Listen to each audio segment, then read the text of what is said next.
नमस्कार मेरे प्यारे बच्चों एवं मेरे शिक्षक साथियों। आज हम पढ़ेंगे कक्षा 5वीं गणित पाठ 3 कितने वर्ग। तो आज हम बच्चों देखेंगे कि वर्ग के बारे में पढ़ेंगे। वर्ग एक ऐसी आकृति जिसकी चारों भुजाएं बराबर होती हैं। वर्ग एक ऐसी आकृति है जिसकी चारों भुजाएं बराबर होती है और चारों भुजाएं बराबर होती हैं और प्रत्येक कोण कितने अंश का होता है? 90 अंश का होता है। अर्थात ऐसी आकृति जिसकी सारी भुजाएं बराबर हों और प्रत्येक कोण कितने के अंश के हों? 90 अंश के हों। तो उस आकृति को हम वर्ग कहते हैं। क्या कहते हैं? वर्ग कहते हैं बेटा। ऐसी आकृति को हम वर्ग कहते हैं। आज हम वर्ग के बारे में पढ़ेंगे। वर्ग अर्थात दूसरी इसकी विशेषता क्या होती है कि आमने सामने की इसकी भुजाएं बराबर होती है, अर्थात इसकी चारों भुजाएं बराबर होती हैं। वर्ग के क्षेत्रफल का सूत्र होता है ए का स्क्वायर अर्थात भुजा का स्क्वायर, भुजा का वर्ग। अगर हमको वर्ग का क्षेत्रफल निकालना है, इसका एरिया निकालना है, तो भुजा का वर्ग का सूत्र लगाएंगे। और वर्ग के परिमाप का सूत्र होता है 4 गुणित भुजा। जब किसी वर्ग की हमको कोई एक भुजा दी हुई है, जब हम इसके सवाल करेंगे तो बहुत ज़्यादा सवाल करेंगे, अपनी मर्जी से 2-3 क्वेश्चनों को लेना है, भुजा कोई भी मान लेना है और बच्चों को क्षेत्रफल और परिमाप निकालना पहले सिखाना है। तो 4 सेंटीमीटर माना कि एक वर्ग है जिसकी एक भुजा कितने सेंटीमीटर है? 4 सेंटीमीटर है। चलो आज हम देखेंगे कि 4 सेंटीमीटर भुजा वाले वर्ग का परिमाप और क्षेत्रफल निकालेंगे। तो 4 सेंटीमीटर जिसकी भुजा होगी उसका क्षेत्रफल कितना होगा? 4 का स्क्वायर। 4 का स्क्वायर मीन्स 4 का वर्ग, और 4 का वर्ग का अर्थ हुआ 4 गुणित 4। 4 गुणित 4 मीन्स 4 चौके 16 वर्ग सेंटीमीटर होता है। पहली बात हम एक बात ये तय कर लें कि अगर इसकी जो इकाई होगी, अगर सेंटीमीटर में दिया हुआ है तो वर्ग सेंटीमीटर में क्षेत्रफल को लिखते हैं, और अगर मीटर में दिया है तो इसके जो मीटर है तो वर्ग मीटर लिखेंगे। किसको? क्षेत्रफल को। लेकिन अगर आप परिमाप निकाल रहे हो, एक ऐसा वर्ग है जिसकी एक भुजा 4 सेंटीमीटर है और उसका वर्ग निकाल रहे हैं हम, तो इसकी जो वर्ग की भुजा होगी 4 होगी, तो 4 गुणित भुजा, और 4 गुणित 4 मतलब 16 सेंटीमीटर आएगी। आप परिमाप को वर्ग सेंटीमीटर में नहीं लिखोगे, सिर्फ सेंटीमीटर में लिखोगे, क्योंकि परिमाप का अर्थ है उसकी चारों भुजाओं का योग।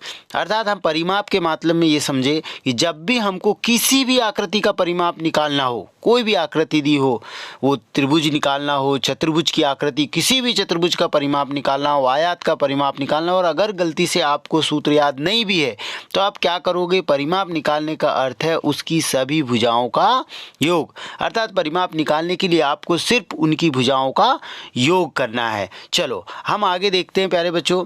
कितने वर्ग, एक आकृति आपकी पुस्तक में ऐसी आकृति बनी हुई है जिसमें बिंदियां बनी हुई है। कितने वर्ग? क्वेश्चन नंबर 1 कहता है कि बिंदुओं से बनाए गए वर्ग की एक भुजा को मापो। ऐसे 12 वर्गों की मदद से अलग अलग तरह की ऐसी जितनी भी आयतें बन सके बनाओ।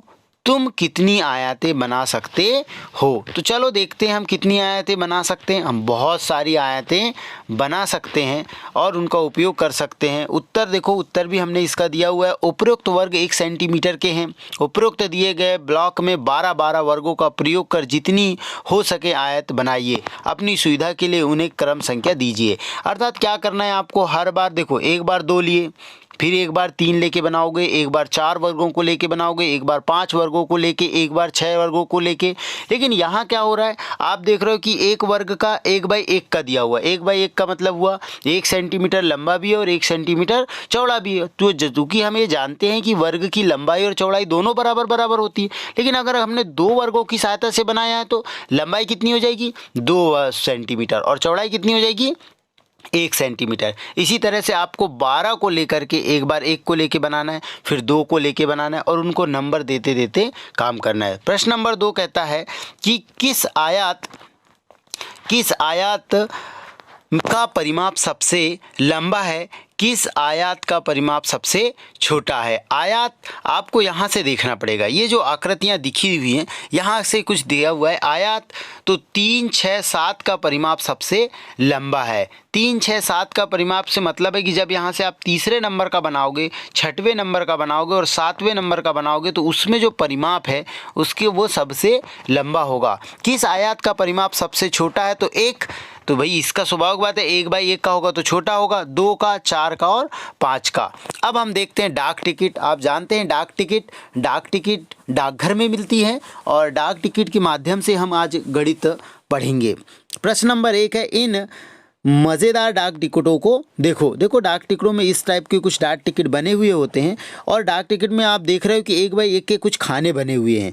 जब 1/1 के कुछ खाने बने हुए हैं, छोटे छोटे डिब्बे बने हैं, हम इसके माध्यम से आज देखेंगे। का नंबर में लिखा हुआ है कि डाक टिकट ए जो है 1 सेंटीमीटर भुजा वाले कितने वर्गों को ढकता है, और डाक टिकट बी, तो हम देखेंगे कि डाक टिकट जो 1 है जिसमें शेर का निशान बना हुआ है, आप अपनी पुस्तक निकाल लीजिए, पुस्तक में देखिए और उनके वर्गों को काउंट कीजिए कि कितने छोटे छोटे वर्गों से ये आकृति बनी हुई है। हम देखते हैं, तो देखो जो डाक टिकट ए है, मैं इसको थोड़ा बड़ा कर दे रहा हूँ, आपको अच्छा दिखाई देगा। डाक टिकट ए है बेटा, इसमें क्या करना है, ए 1 सेंटीमीटर भुजा वाले कितने वर्गों को ढकता है, 18 वर्गों का, और डाक टिकट बी 8 को। आप जब उस शेर वाली आकृति को देखोगे तो उनमें छोटे छोटे जो डिब्बे बने हैं वर्गाकार आकृति, उनको गिनोगे तो उसमें कितने मिलेंगे 18, और इसमें कितने मिलेंगे बी वाले में 8। खा नंबर है, किस डाक टिकट का क्षेत्रफल सबसे ज़्यादा है, तो डाक टिकट ए, यह डाक टिकट 1 सेंटीमीटर वाले कितने वर्गों को ढकता है, तो 18 वर्गों को ढकता है। सबसे बड़ी डाक टिकट का क्षेत्रफल कितना है, तो स्वाभाविक बात है अगर 18 छोटे छोटे 1 सेंटीमीटर के वर्ग बने हुए तो 18, लेकिन 18 सेंटीमीटर नहीं होगा, 18 वर्ग सेंटीमीटर इसका आंसर होगा। गा नंबर में है, कौन से 2 डाक टिकटों का क्षेत्रफल एक जैसा है, हर एक डाक टिकट का क्षेत्रफल कितना है, तो जो डी नंबर और एफ नंबर आप देखोगे जिसमें बराबर बराबर वर्ग बने हुए हैं, हर एक डाक टिकट का क्षेत्रफल कितना है 12 वर्ग सेंटीमीटर है। घ नंबर कहता है सबसे छोटे डाक टिकट का क्षेत्रफल खालिस्तान वर्ग सेंटीमीटर है। सबसे छोटे डाक टिकट और सबसे बड़े डाक टिकट के क्षेत्रफल का अंतर भी ज्ञात करना है। कुछ पुराने डाक टिकट इकट्ठा करो, उन्हें वर्ग वाली ग्रिड पर रखकर उनका क्षेत्रफल और परिमाप पता करो हमको, तो इसका आंसर आएगा 4 वर्ग सेंटीमीटर। क्या आएगा 4 वर्ग सेंटीमीटर। सबसे छोटे डाक टिकट और सबसे बड़े डाक टिकट का क्षेत्रफल का अंतर 14 वर्ग सेंटीमीटर होगा, क्योंकि देखो 18 सबसे बड़ा है और 4 सबसे छोटा है, तो घटा देंगे, 18 में से 4 जाएगा तो 14। अंदाज़ा लगाओ, हम क्या पढ़ेंगे, अंदाज़ा लगाओ किसका क्षेत्रफल सबसे ज़्यादा है। तो हम देख रहे हैं कि किसका क्षेत्रफल ज़्यादा है, तो इसमें देखेंगे तुम्हारे पैरों की छाप या इस किताब के पन्नों का, तो स्वाभाविक बात है पैर की छाप से बड़ा किताब का पन्ना होगा तो किताब का पन्ना आ जाएगा।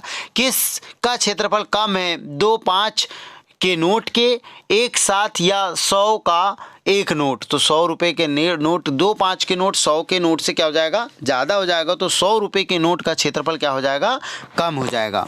गा नंबर है, प्रश्न नंबर 3 है, 10 रुपये के नोट को ध्यान से देखो, क्या इसका क्षेत्रफल 100 वर्ग सेंटीमीटर से ज़्यादा है, तो देखिए 10 रुपये के नोट का क्षेत्रफल 100 वर्ग सेंटीमीटर से कम है। प्रश्न नंबर 4 कहता है, क्या नीली आकृति का क्षेत्रफल पीली आकृति के क्षेत्रफल से, आप अपनी पुस्तक में देखेंगे तो नीली आकृति और पीली आकृति दोनों दिखेंगी, तो क्या नीली आकृति का क्षेत्रफल पीली आकृति के क्षेत्रफल से ज़्यादा है क्यों, तो उसका जो आंसर होगा, उसका आंसर है कि नहीं, दोनों आकृतियों का क्षेत्रफल बराबर है। नोट नीली आकृति को ध्यान से देखो, दोनों त्रिभुजों को जोड़कर और जो आयत बनेगी वह पहली आयत के बराबर होगी। नंबर 5 है, क्या पीली आकृति का परिमाप नीली आकृति के परिमाप से ज़्यादा है, क्यों, नहीं, पीली आकृति का परिमाप नीली आकृति से कम है, क्योंकि नीली आकृति का घेरा अधिक है। ठीक, इसी तरह इन सब सारे क्वेश्चनों को आप बच्चों के पास करवाएं, बच्चों की कॉपी में करवाएं, और हम इसी में जब इन नोटों को पढ़ाएं हम मुद्रा प्रणाली को पूरी तरह से पढ़ा दें। अर्थात रुपए से पैसे और रुपए, जब हम पैसे और रुपए का लेन देन सिखाएंगे बच्चों को कि रुपए के साथ रुपए को कैसे जोड़ते हैं और पैसे के साथ पैसे को कैसे जोड़ते हैं। अर्थात जैसे 5 रुपये 25 पैसे है तो उसमें हमको अगर 2 रुपये 30 पैसे जोड़ना है तो हम कैसे जोड़ेंगे, उसको कैसे लिखेंगे। अर्थात इन बच्चों को आज हम दशमलव वाली संख्याओं को भी जोड़ना इसी अध्याय के माध्यम से सिखाएंगे। तो मेरे शिक्षक साथियों, आप लोग ध्यान रखें कि बच्चों को हम दशमलव वाली संख्याओं को भी इसी अध्याय में जोड़ना सिखा दें। अर्थात जैसे लिखा हुआ है कि हमको लिखना है कि 1 अगर लिखा हुआ है कि 1.35 में अगर हमको 4.73 को जोड़ना है तो ऐसा लिखेंगे कि दशमलव के नीचे दशमलव आ जाए, 5 और 3 8 हो जाएगा, 7 और 3 10, 10 की शून्य हासिल का 1, तो 4 और 1 5 और 1 6 और दशमलव के नीचे दशमलव अर्थात 6.08 इसका आंसर होगा। इस टाइप की और बड़ी बड़ी संख्याएं बनाइए आप। रुपए को पैसे में और पैसे को रुपए में बदलना ये भी आप ज़रूर सिखा दीजिएगा। अब देखिए मेरा हाथ कितना बड़ा, तो मेरा हाथ कितना बड़ा जो दिया हुआ है, इसको 1 मिनट में इसको मिटा दे रहा हूँ। तो इसमें जो दिया हुआ है कि क्वेश्चन नंबर 1 कहता है कि तुम यह कैसे मालूम करोगे कि किसकी हथेली बड़ी है, तुम्हारी या तुम्हारे दोस्त की। तुम्हारी हथेली का क्षेत्रफल कितना है, वो कितना है, तो वर्ग सेंटीमीटर। तुम्हारे दोस्त की हथेली का क्षेत्रफल कितना वर्ग सेंटीमीटर। यह कार्य गति विद्यार्थियों से करवाएं। पहले चौकोर खानों पर हाथ से, आप शिक्षक साथी इसको पूरा ध्यान से पढ़ लें, मेरे को पढ़ने की ज़्यादा ज़रूरत नहीं है, ये पूरा बना हुआ है, ये इसको आप बिल्कुल ध्यान से पढ़ लें और बच्चों को ये पूरा लिखाएं। ठीक, देखो लिखा हुआ है ज़्यादा, आधे से अधिक, आधे से मेरे, पैर के निशान वाला जो है ये भी दिया हुआ है, आप इसको भी ध्यान से देखें। किसके पैर का निशान बड़ा है, तुम्हारा या तुम्हारे दोस्त का, तो तुम यह कैसे पता लगाओगे, इसके बारे में ये पूरा आंसर लिखा हुआ है, आप इसको ध्यान से पढ़ लें। अब देखिए इसके बाद है नेक्स्ट क्वेश्चन है क्या तुम्हारे दोनों पैरों के निशान का क्षेत्रफल बराबर है। हाँ, दोनों पैरों के निशान का स्वाभाविक बात है बराबर होगा, और ये उसका क्वेश्चन दिया हुआ था अगला वाला, तो इसका ये आंसर भी है। आप यहाँ से देख करके बच्चों को अच्छे से करवा सकते हैं, इनको आप करवा दीजिए। प्रश्न नंबर 2 है कुछ जानवरों के पैर असली नाप में नीचे दिए गए हैं, उनके पैरों के निशान के क्षेत्रफल का अंदाज़ा लगाओ। तो आप यहाँ अंदाज़ा लगा लोगे कौन सा है। उत्तर दिया हुआ है जानवर, मुर्गी और कुत्ता। मैंने इसका चार्ट बना हुआ है, इसका आंसर भी है, आप इसको आराम से लिख सकते हो। ठीक, अब देखिए अगला है मुझ में कितने वर्ग। आपको ये जो आकृति दी हुई है इसमें ये देखना है कि इसमें कितने वर्ग हैं। नीचे दी गई आकृतियों का क्षेत्रफल वर्ग सेंटीमीटर में लिखो। क्षेत्रफल ज्ञात कर रहे हैं, स्वभाव बात है वर्ग सेंटीमीटर में लिखेंगे। आप देख रहे हो कि यहाँ एक आकृति बनी हुई है, इन आकृतियों के माध्यम से देखो यहाँ पे क्या बोलता है, ए नंबर क्या, 6 वर्ग, यह पूरी आयत का आधा है, अर्थात 12/2। अब पूरी आयत कैसे बनेगी, देखो ये जो है ना, यहाँ से इसकी जो आकृति बनेगी, ये वाली आकृति यहाँ से जाएगी पूरी ऐसी।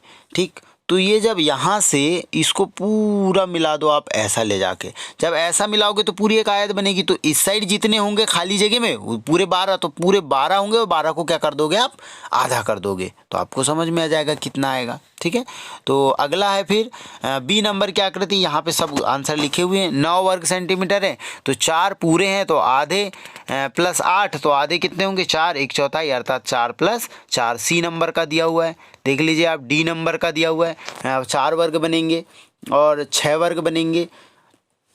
ई में दिया हुआ 21 वर्ग बनेंगे, और एफ का भी इसका आंसर दिया हुआ है। आकृति को पूरा करो, क्या यह वह सही है, चर्चा करो। हाँ, वह सही है।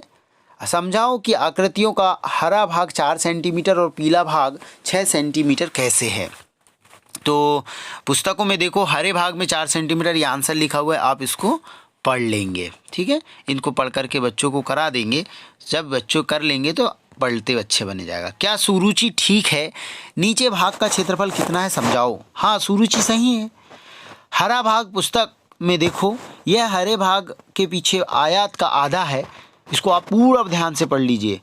और इसका मैं आपसे निवेदन करूंगा कि इसका PDF भी है, कृपया डिस्क्रिप्शन में जाओ, वहाँ पे मैंने कुछ PDF की लिंक दी हुई है, आप उस PDF को वहाँ से डाउनलोड भी कर सकते हो। और आपको PDF अगर नहीं मिलता है तो आप डिस्क्रिप्शन बॉक्स में मेरा नंबर भी है, व्हाट्सएप नंबर, आप उस पर मैसेज कर दीजिए, मैं आपको इसका PDF भी पहुँचा दूँगा, जिससे आपको आंसर देखने में सुविधा होगी।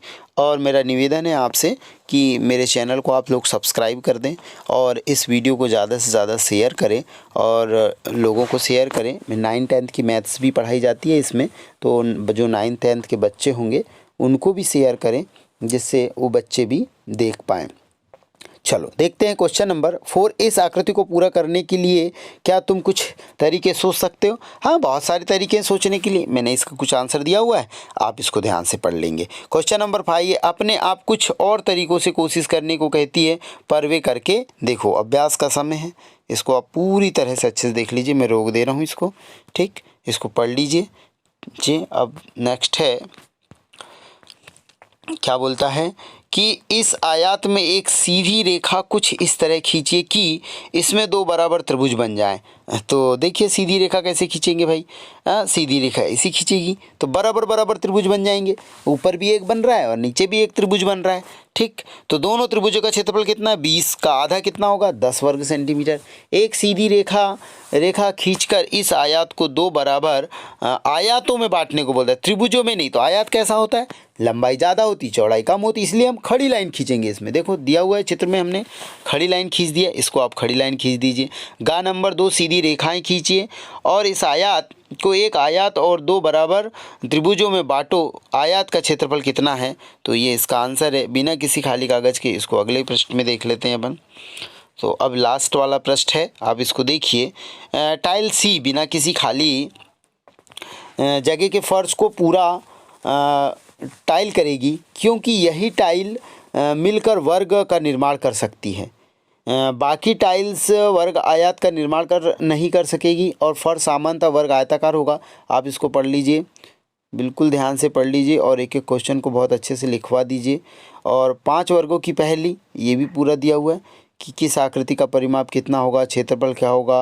पहले तो हम बच्चों को टाइल्सों के बारे में बता दें, और हमारा तो ऐसा मानना है कि आप पहले कोण और टाइल्स और वर्ग और आयत, इसमें क्षेत्रफल निकालना, इनका परिमाप निकालना, दशमलव वाली संख्याओं को जोड़ना, दशमलव वाली संख्याओं को घटाना और भिन्न इसी में बता दें, ठीक। तो इस तरह से ये अध्याय समाप्त होता है। मेरे शिक्षक साथियों, मेरे प्यारे बच्चों, आप लोग मेरे चैनल को ज़रूर सब्सक्राइब कर दें और बाकी लोगों को भी ज़रूर शेयर करें। नमस्कार।